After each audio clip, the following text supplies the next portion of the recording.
Joel, you want to know something? What? Every now and then, say what the fuck. What the fuck gives you freedom? Freedom brings opportunity. Opportunity makes your future. Miles! Be right there!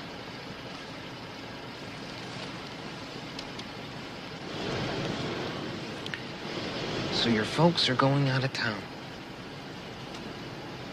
Tomorrow. You got the place all to yourself? Yeah? What the fuck?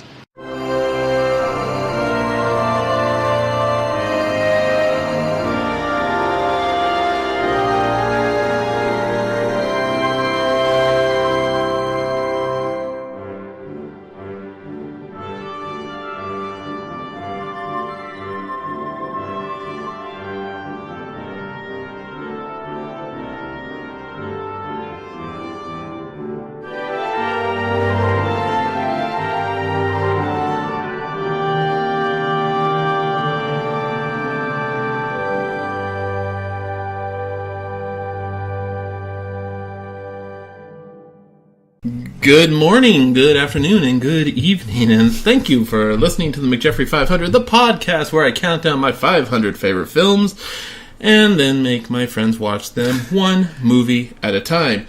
It is June 4th, 2015, and we are back at K Castle, and joining us, of course, is Mr. Rob. Hi. Mr. Aaron's back. What's up? And first appearance, a girl, Miss Chelsea. How you doing? Hi. Hey, all right. Welcome to the show. Thanks. All right. How's everybody doing? Good. So people are still actually listening to this thing. It's just what number are we on right now? Technically this will be episode 21. This is film number 479. God, people have listened to this thing consecutive. Like they're listening to this whole series. I recently checked out my YouTube, who's watching it. Yeah. Uh-huh. And I'm learning that... Uh-oh. Nobody is? No. Certain episodes get a jump. And then, we've determined in the past, if you give a podcast a provocative title, people will click on it, and then be desperately or be completely disappointed. Yeah. Exactly. Oh God, it's just some guys talking about a movie. But I have checked it recently, and it's funny because the two episodes that have over 100 views right now, actually 3. The first one, the Careers one, is actually finally up over 100. That's the initial one. The other 2 are Lily episodes. So the adaptation episode and the Slums of Beverly Hills episode, which... I have a feeling the Slacker episode is not very popular. The Slacker episode will be more popular when the word gets out that this is something worth listening to. Okay. And people... Well, I always made this podcast with this frame of reference. Is this a podcast that I would seek out? And the answer is yes. Because I will randomly put, a movie I like and then the word podcast and hope, someone's talked about it. Yes. And a lot of times, actually more times than not, even if the movie's super obscure, there's somebody who has an opinion on that movie. I love a movie called Samurai Cop. I have listened to at least 4 different podcasts about this movie, and I can't get enough. I eat it up. So yum. Anyway, and there are Slacker episodes. There was never a Slums of Beverly Hills episode that I could find, so I'm the first, and that's why it's probably popular. Congratulations. You are a trendsetter. Pioneer? Pioneer, yes. It's blazing those trails.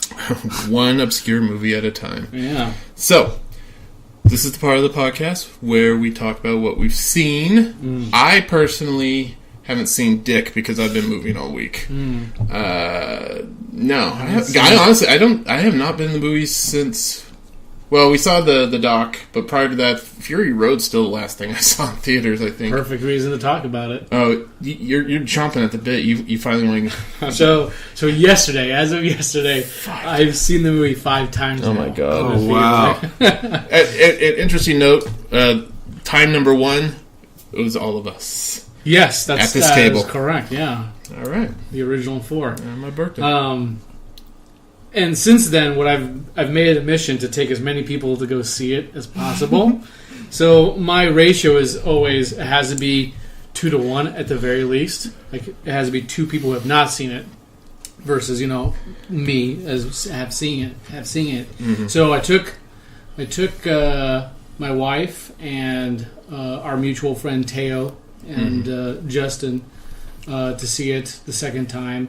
The third time, I went and saw it with Eric Devon. I broke the rule in that regard. Name dropping left and right, dude. Yeah. I know, right? People who've been on the podcast.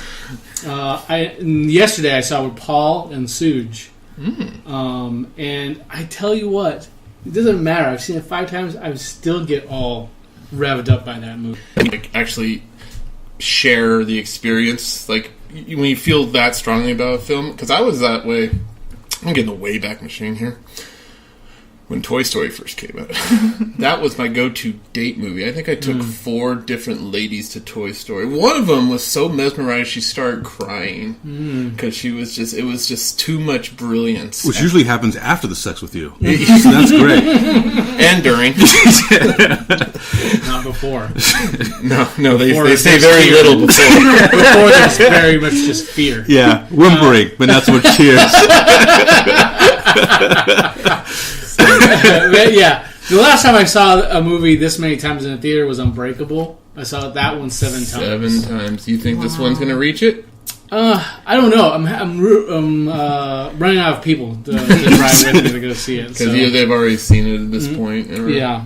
I've seen it twice myself now, and I actually do get a few things out of it more than I did the first time. Even the 5th time around, I spotted something I had never noticed before. I mean, it's just...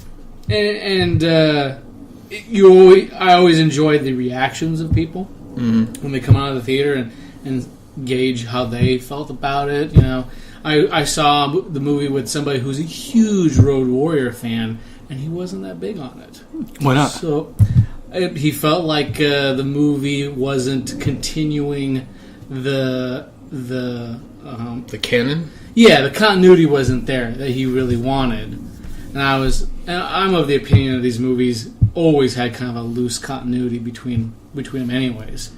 Mad Max, the Road Warrior. I thought Road Warrior was basically Mad Max with a budget, ultimately. Yeah, sort of like Evil Dead 2 exactly. Evil Dead with a budget. And Army of Darkness is, That's Evil Dead with a big studio behind it. So it's been kind of interesting to see the reactions. I mean, obviously you liked it enough to go see it a second time. Yeah, same thing as you. I had a buddy who wanted to see it, so I kind of invited myself so I could go see it with them, and it was the directing of it. I really appreciate it. I've seen a lot of maybe not memes, but sort of people taking like a religious taint toward it. Have you seen that at all? Like people saying how Max is a savior and all the horsemen of the apocalypse or the brothers. That I have not seen. Okay. I have seen a huge amount of memes, mashups, and fan art, which to me signifies that it's making a mark on pop culture that other supposed blockbusters have failed to do. I also have been seeing a lot of people talking about the feminist undertones of the movie. I've seen that too. That's hard to... You're rolling your eyes at that one? You're not buying it? I think, exactly. I'm not buying it. I think I think they're putting a little too much into it. I think what happens is that people are kind of starving for films that do something different with the action film cliches. They're kind of sick and tired of seeing the damsels in distress type of story. Mm-hmm. And Mad Max Fury Road gives you that. And so when people see that, they kind of maybe overdo it a little bit. I've seen like essays of people breaking down how Immortan Joe represents the patriarchal, decrepit, white, oppressive society, and how by the end of the movie, with Furiosa being raised up to the top, that's signifying, sort of like are changing towards a more feminist sort of viewpoint in terms of who should be in charge, type of thing. But I don't necessarily completely buy into it, but I'm sort of energized by it because it means people are passionate about it. They see something in it that maybe wasn't really the intention, but it means that they are moved by it. So I'm always behind any of that. Do you think anything else this summer is going to even touch it with the possibility of surpassing your expectations? No. Can't think of anything right now. Yeah. After Fury Road, this summer has been kind of lost thus far. I know. Fury Road was like it, man. Up until Fury Road was a really good summer. I mean, Ex Machina was great. Avengers I really liked. Solid. Furious 7 was really good. There's Entourage. Pitch Perfect. I saw Pitch Perfect too. It was okay. You saw Aloha as well, right? No, I skipped that one. Despite my posts on the internet. Yeah, I assumed you'd seen it. So the way you judged it so thoroughly. I didn't judge it. I was reposting the judgments of people who have seen it. Gotcha. So fair enough. What's that one about? I don't know. What did you tell us? It's about beautiful white Hawaiians. Yeah, right. It's a movie set in Hawaii featuring nothing but white people. So it stars American Sniper, right? And married and Gwen Stacy. Yeah. Bradley Cooper stars as a defense worker who teams up with a pilot, Emma Stone, to stop a satellite launch in this romantic comedy from Cameron Crowe. That sounds like the very definition of romantic comedy. Yeah. Oh, Cameron. Oh, camera. But you did watch Vanilla Sky. Yeah, I was trying to remind myself why I liked Cameron Crowe in the first place, and I decided to watch the movie that was like the most divisive at the time. Mm-hmm. Because I remember when Vanilla Sky came out, people really either hated it or really loved it, and then there were people who were just confused by it. Yeah. And I rewatched that, and I was like, huh. No, I was always in the camp where it's like because Open Your Eyes, which is it's a remake of the Spanish film. That holds a special place in my heart because we had an RT theater we were in Sacramento called Sacramento Inn Theater, and that was the last film I saw there before they closed it down. And I was, first of all, that's kind of the first movie I really got an eye full of Penelope Cruz. I'm like, ooh, I started looking up her stuff, but a year later she kind of blew up as a star. She didn't get big or anything.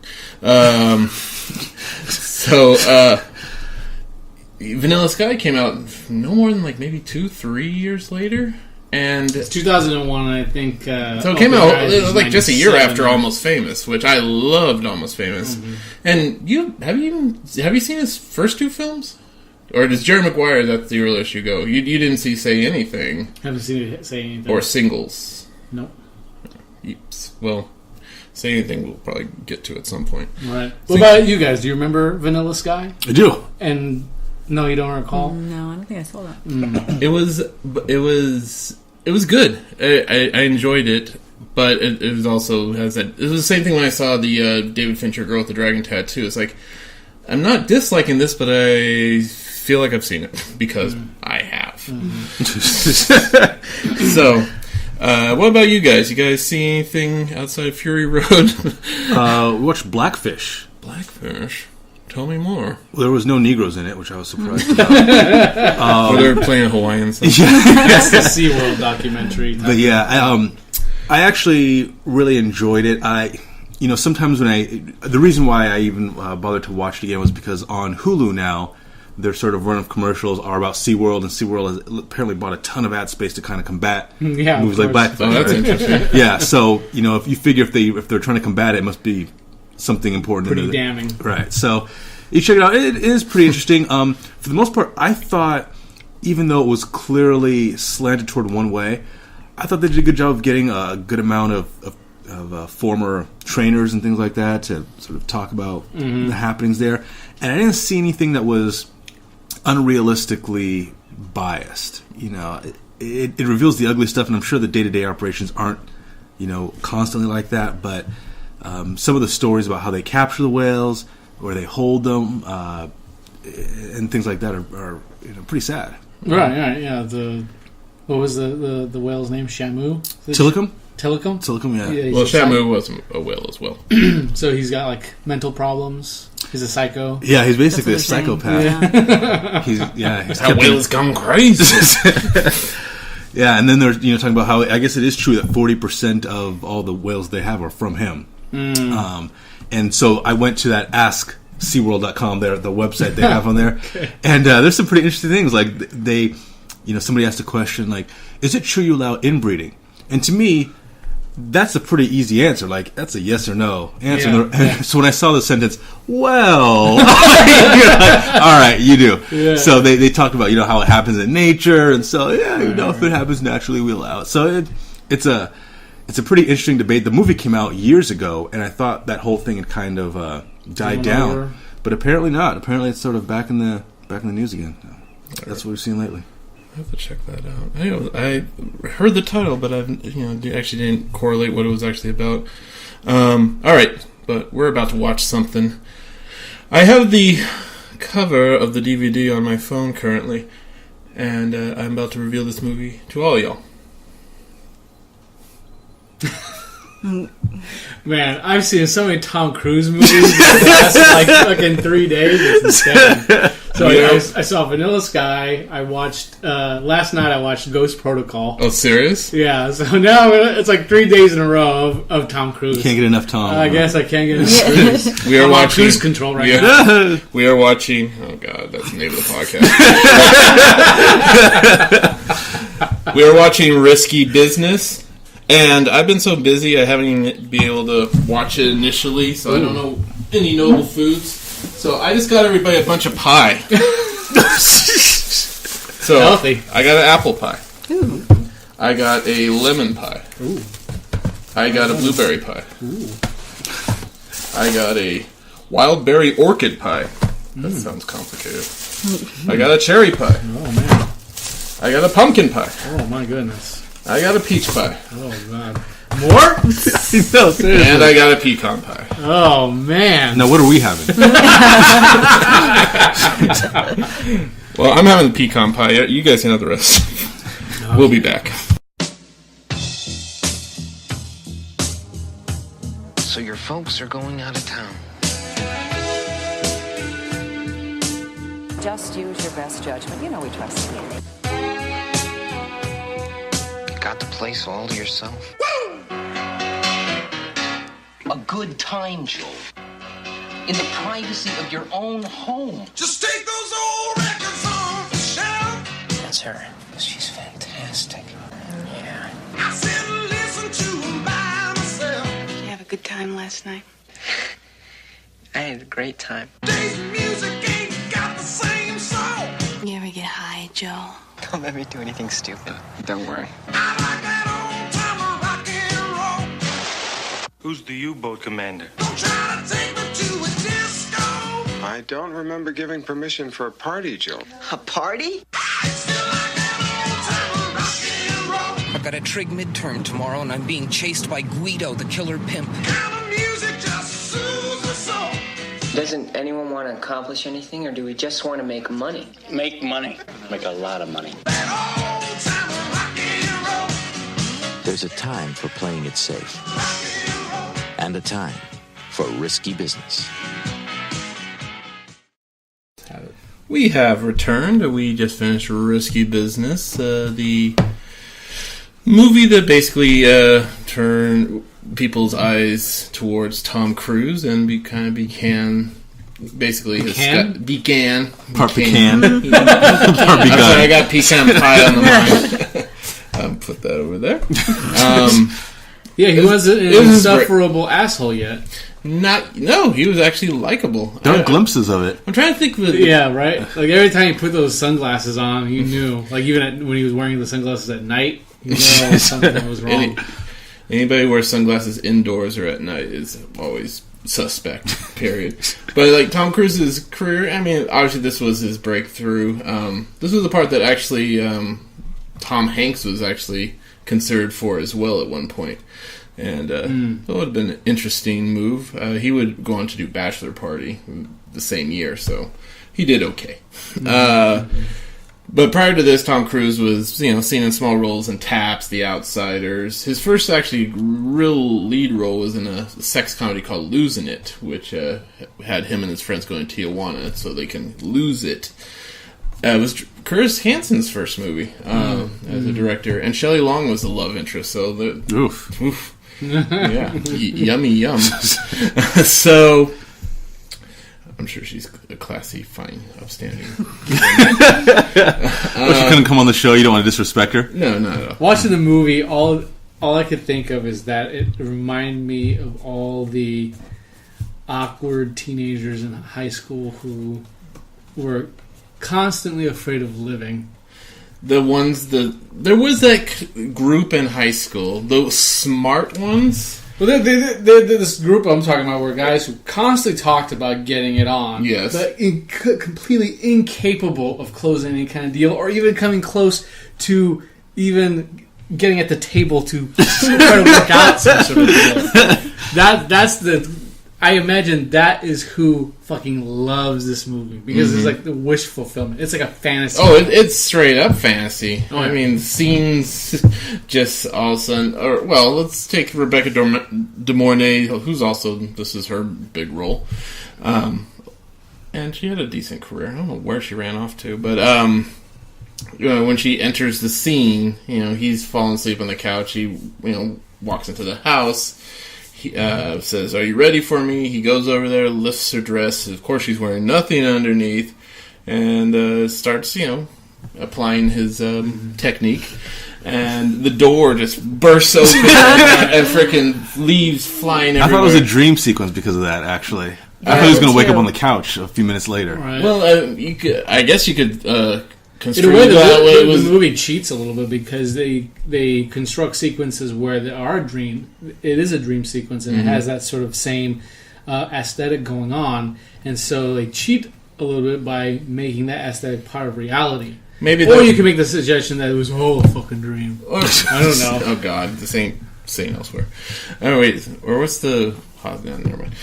But no, or you could just think it was from his POV. If we understand this is how he perceived what actually happened. This amazing moment is almost dreamlike. And then the door blew open. And what's that John Cusack movie you made me watch? Better Off Dead. Yeah, that's the one where there was flights of fancy throughout the film. But they were integrated into the narrative almost as if they were figments of his imagination. While in this movie, those figments of his imagination are all in dreamscapes, right?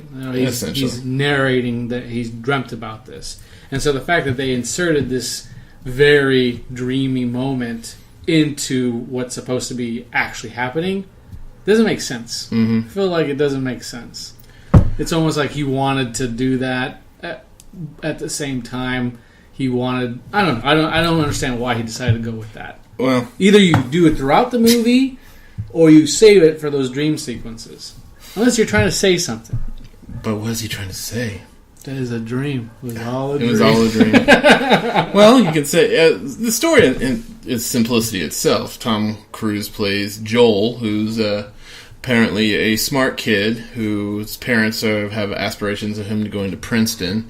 Even though his grade point average, what they say was 3.1. 3.1. I was garbage. Yeah, it was complete crap. Can't even get to Sac State with this. I mean, youch. It must have been a lot easier back then. I don't know. But so he's been living somewhat of a sheltered life, and he's friends with Booger, Curtis Armstrong, who poor guy will always be Booger to most people, and he, even though he does voice work now, and he's actually good in small roles. He's I love them on Moonlighting. I read an interview recently. He can rarely go a couple of days without someone yelling Booger at him. So I mean, do you take that with pride? Or you at this point? Do you just you roll with it? You have to roll with it, right? So tell me why you love this movie. This movie more than the movies we saw before. All right. I mean, you put it above Amazing Spider-Man, I keep saying Amazing Spider-Man 2. I did, which is like one of the greatest superhero movies ever made. Okay, but you seem to confuse me as a guy who really, really enjoys superhero movies. No, but it's not even just a great superhero movie. It's actually a legitimately good movie, and that's why it's on the list. just not as high as Risky Business. At this point, we're in there's 6 films in between them. That's, swing. My opinion of the movies could change, a week later. But I will stay on my Risky Business, because Risky Business does hold a special place in my life. Because it is actually not the first film I ever saw nudity in. It was the first film I saw nudity in and made a mental note of the actress. I had a crush on Rebecca De Mornay. One of these days you'll figure out her name. No, I didn't. And it was one of those things, because it was on HBO. It was a late night. And I wasn't actually anticipating nudity. I've heard about the movie because it was popular at the time, even though I was a kid. And the aforementioned scene where, she lifts the dress and she's absolutely wearing nothing. And, you're a kid. You can't, it's not like you sexualize this stuff. You're just like, ooh, naked girl, happy. And I would stay up, and if the movie was on, I'd stay up just to watch that scene over and over again. So we don't want to know what you did. I didn't do anything. That's the thing. I was a kid. I'm the kid who used to steal the centerfolds out of Playboys and cut out their bodies and stick them in my sticker book. And, hide it under my bed. And all I did was just look at them. I just looked at them. That's all I did. I couldn't put 2 and 2 together. I did that eventually, but we're not going to talk about that. I was a late bloomer as far as that goes. But anyway, so it does hold a special place in my heart, and I do, after watching it more and more as I've gotten older, and I've seen it at this point, without the kid, watching nudity goggles, I've probably seen it about a dozen times or so, and it's not it's not the end-all, be-all, but it's a movie that I just am completely, it's, perfect length. There's nothing I would take out. Tom Cruise is very endearing. This may be not his best role, but it's probably the movie I've liked him the most in. As a person, I love Magnolia and Born on 4th of July, what have you. Those are fine films, and he gets actorly. But this one, it seems very unaffected. He actually wasn't even a teenager when this movie came out. He actually had to lose. They had him lose 20 pounds of muscle, and then eat a bunch of junk food, so he can kind of have he's skinny, but he kind of has the baby fat kind of look, and I think he pulls it off. And this is the movie that this is my go-to. This is the Tom Cruise movie from the 80s that I like. People like Top Gun. I hate Top Gun. I went to so many birthday parties because Top Gun, when I was in grade school, was it. And all my guy friends, we'd have cake, ice cream, and we'd get around. We watch fucking Top Gun. I think it was at least 4 birthday parties where Top Gun was the main event of the birthday. A bunch of guys got cake and ice cream and watch Top Gun. It's a little weird. Once again, I'm 8 or 9. Chips. Yeah. Cake and ice cream. I'm sure there was some actual food, but I always just remember Top Gun feeling like I want to go home because I thought Top Gun was as boring as fuck, and I've watched it since. Now it's laughable and boring, which is a weird combination, but it's the one. And so, like I said, so is there a little bit of nostalgia? Yes, of course there is a bit. But I think the movie holds up. I think it's a good time capsule for it. Now it's time to ask those of us who've never seen it, so we don't have that glossy haze of nostalgia. First time seeing boobs. Incidentally, it was first. Do you guys recall your first? I don't. I think the first time I saw something that was whoa, what the heck is this? It's probably Who Framed Roger Rabbit. Oh, with Jessica Rabbit. You know what I mean? Because that's the juxtaposition of adulthood and kidhood thrown together. Yeah. It's lovely. Could damage you, Rob. I think the first time I saw that and made note was Under Siege. Oh, that was the birthday cake. The birthday cake. Yeah. Chelsea. All I never needed that. All right, we'll switch it. Do you recall the first time you saw male genitalia? Oh gosh, no. Because I remember the first time I saw You know what? I do have a striking memory. You know, in Walmart, those god awful like book stands with like those romantic novels. Sure. And I remember seeing like a shirtless guy with some lady on. Yeah, all of that. And like I remember seeing that and being like, oh, okay. And actually, my mom read those when I was younger. But that's I think when I remember being like, oh. Okay. Well, so that's when you realize, hey, this is how men are supposed to look. But I used to go through my mom's romantic novels, and because they always had guaranteed to have a couple sex scenes in them, and I would just read the sex scenes. And they were all artsy-fartsy, romantic. They weren't really hot or anything, but I was so depraved. So depraved. God, you must have been these pictures of headless women in your bed. These excerpts of pirate lords ravishing wenches. I read through a lot of those books to find the good stuff. And you would have these headless women. And you would stare at them, and you wouldn't know what to do with what you just described. So it's like, okay, moving on. All right, so watching it in the 21st century, I think what it did for me as I was watching it, it exemplified 80s materialism and consumerism. Oh, definitely. And all things that are despicable about mankind. It definitely tells the story of the privileged. Right, no, I mean, to be quite honest, I thought everybody in the movie were just terrible human beings. Everybody. Yeah. Did you think that Rebecca De Mornay set him up from the beginning? Oh yeah, sure. 100%. Yeah. Okay. What? Everybody was a scoundrel in this movie. Scoundrel? Yeah. Even Booger? Yeah. Ooh, of course. Is he the worst? No, he wasn't the worst. Even the interviewer for the school. Yeah. Right. I mean, yeah. It's just the whole movie was just it just said the 80s. Like the worst parts of the 80s. Worst aspects. Mm-hmm. So, I mean, you brought up Ferris Bueller, and obviously Ferris Bueller has a few nods, or not nods, and just, there definitely stuff from Ferris Bueller can reflect on Risky Business.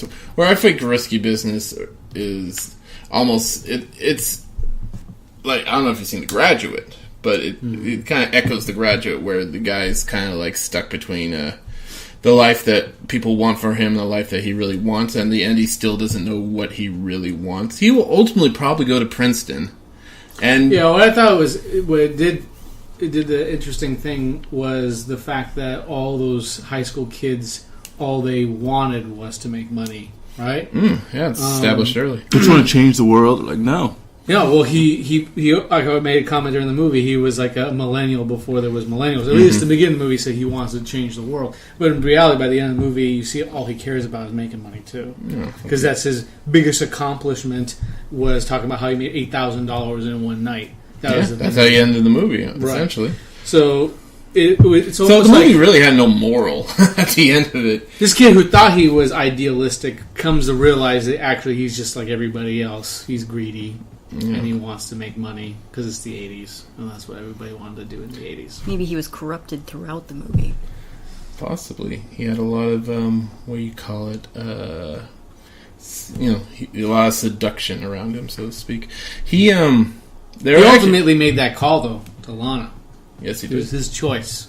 He got he had his bad experience with Jackie. He could have just left it alone. Learned a lesson from that. Nope. Ripped it up.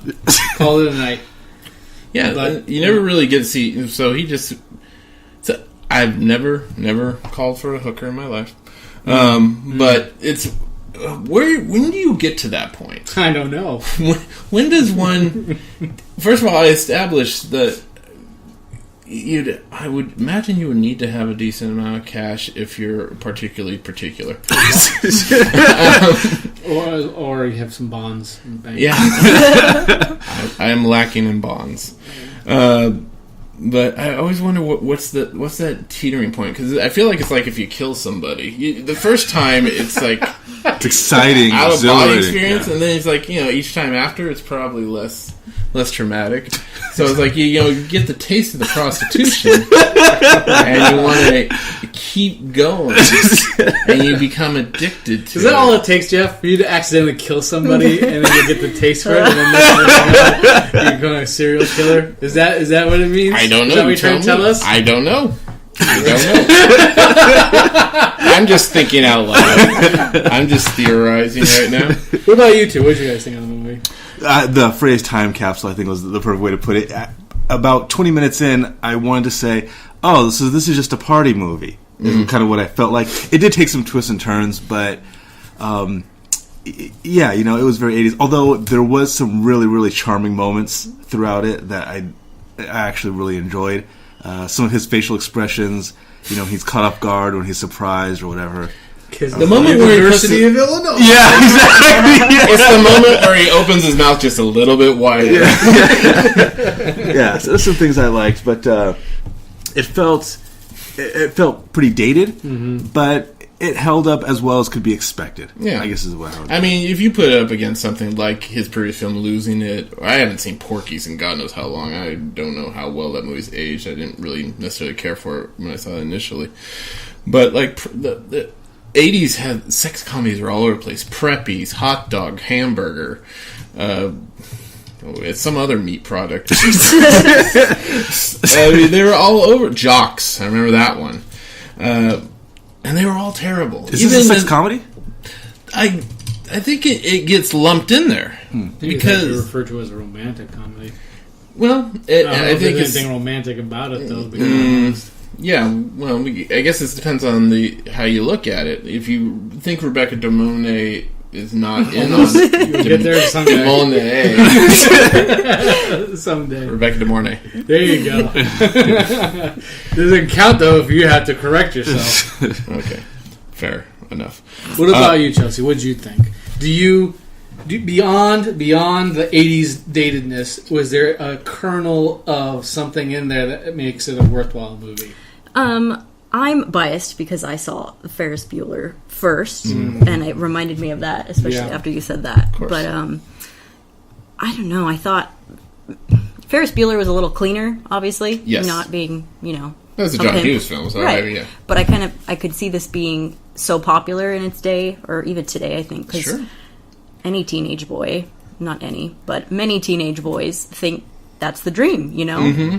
Meet some prostitute and become a pimp in a night. And I think it's funny have how that be your life. I think it's funny how she keeps on kind of enticing with like, I will be your girlfriend. I will be your throwing that word girlfriend, and it almost. Why is that a selling point? Because she's. That's what he wants. I mean, he's for those guys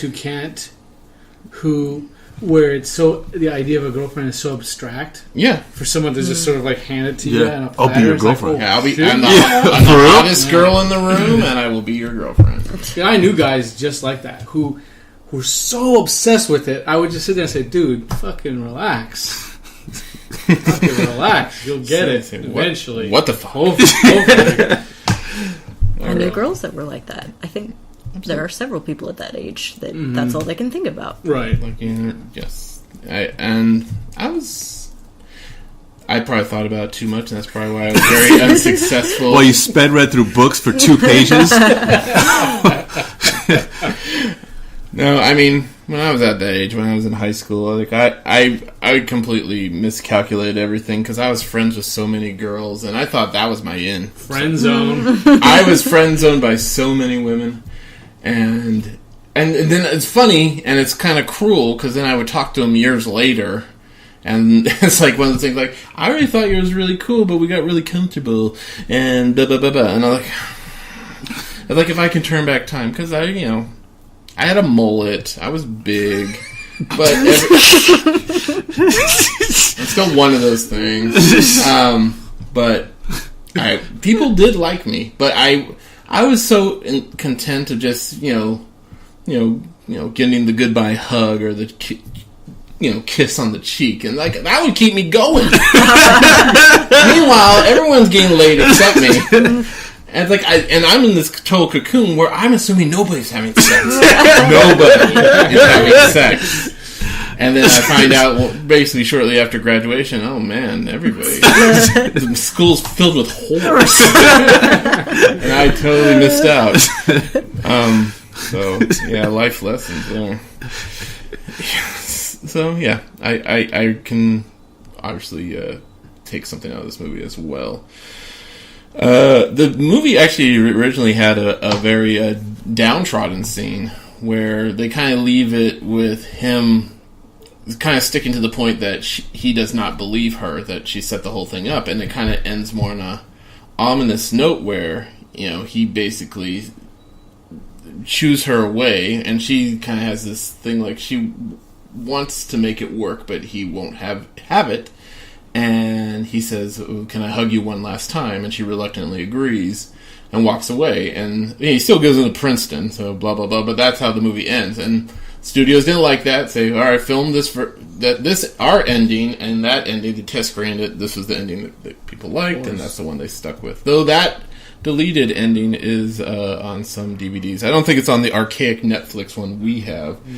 But I would be intrigued to see that, because I always remember hearing about the Pretty Woman ending, where potentially Richard Gere goes back to his life and Julia Roberts goes back to hooking, and that's awful. That would be totally just off, I guess. Because but wouldn't it be more honest? I would have said the movie was a lot more braver for it, because the ending that's on that movie right now is hella whack.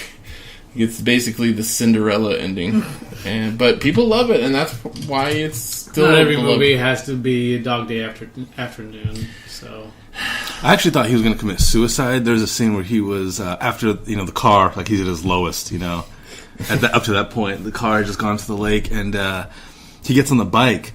And he rides to the train station, and there was a shot where the train's coming out. I thought, he's going to jump in front of the train. I thought that was going to be it. That thought did occur to me.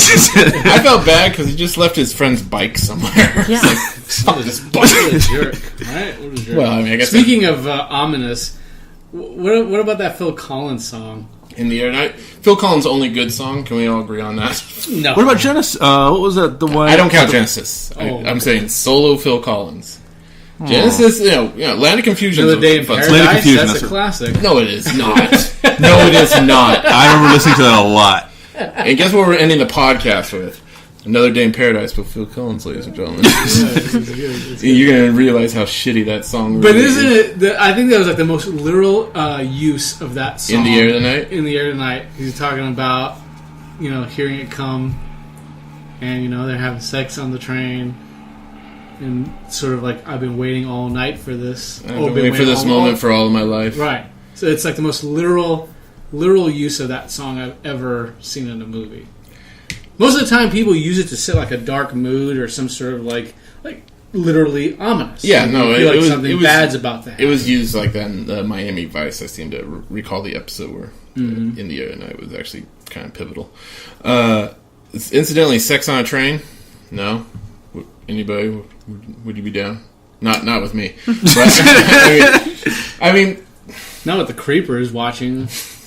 They waited. They did remove him. The train. Yeah, I mean, he wasn't going to remove himself, obviously. But it's probably filthy too. That train was probably so Chicago subway. What probably happened is she called him up 2 years later and said, "I have AIDS." Sorry. That's how it was a different time. Was AIDS even a thing yet? Oh, yes, it was. In 1983, it was a thing. Oh, all right. Well, not in this world. But it was gay cancer. Oh, okay. So you didn't have to worry about it. This movie's filled with straight people, except for Jackie, I guess. Yeah. Oh, Jackie, what's the what if? What if he just hooked up with Jackie?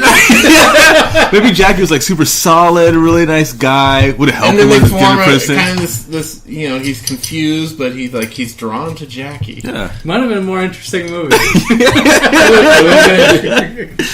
yeah, you can delve into like things, and I'm sure that movie would got a low cinema score probably. By the way, can they do this? Can they flip the genders in this movie? Can they have a bunch of 30 and mid 20-year-old men hitting on 15 to 17-year-old women? Would that work? No.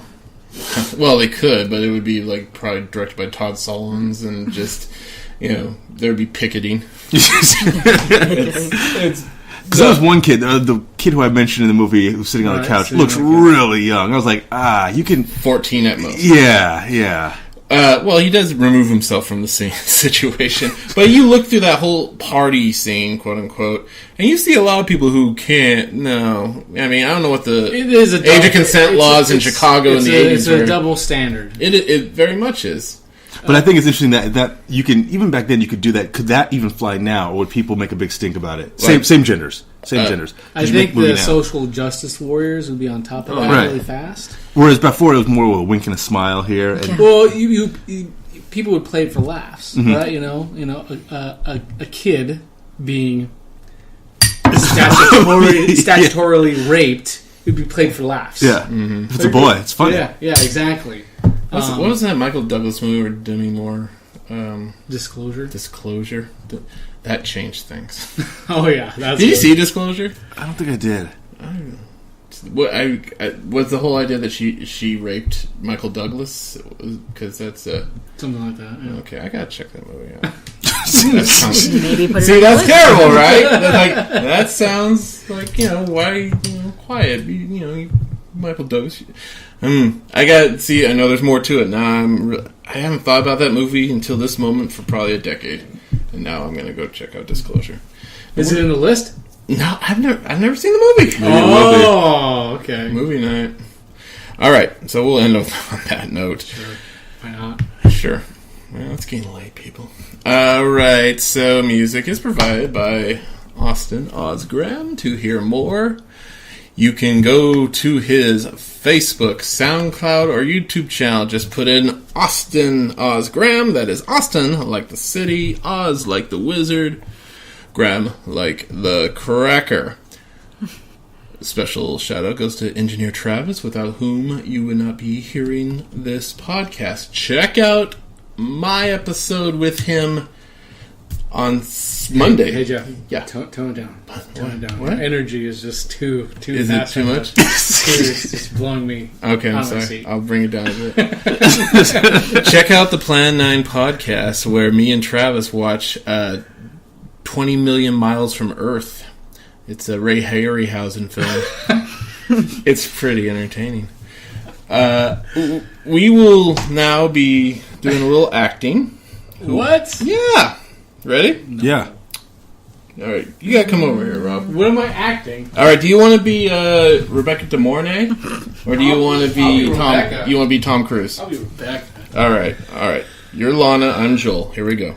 So. No, I'm not right here. Oh, sorry. My name isn't really Ralph. It's Joel. I'll be needing $300, Joel. You're kidding. No, I don't believe that I am. Well, it's just that I don't have that much here in the house. How much do you have? I have $50. $50? What are you going to do about this, Joel? I don't know.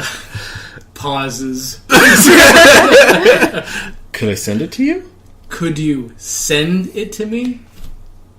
I have a bond at the bank. I can go cash that. I'm not real good at waiting. I'll be quick. Why are we doing this? Because it's fun. And with that, I bid you adieu.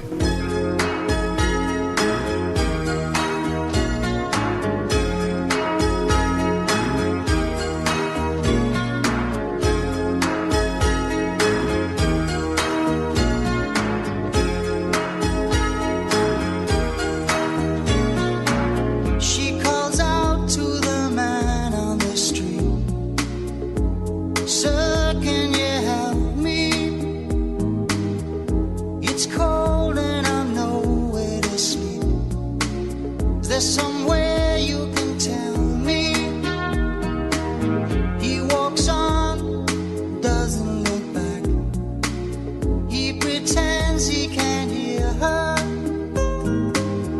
starts to whistle as he crosses the street.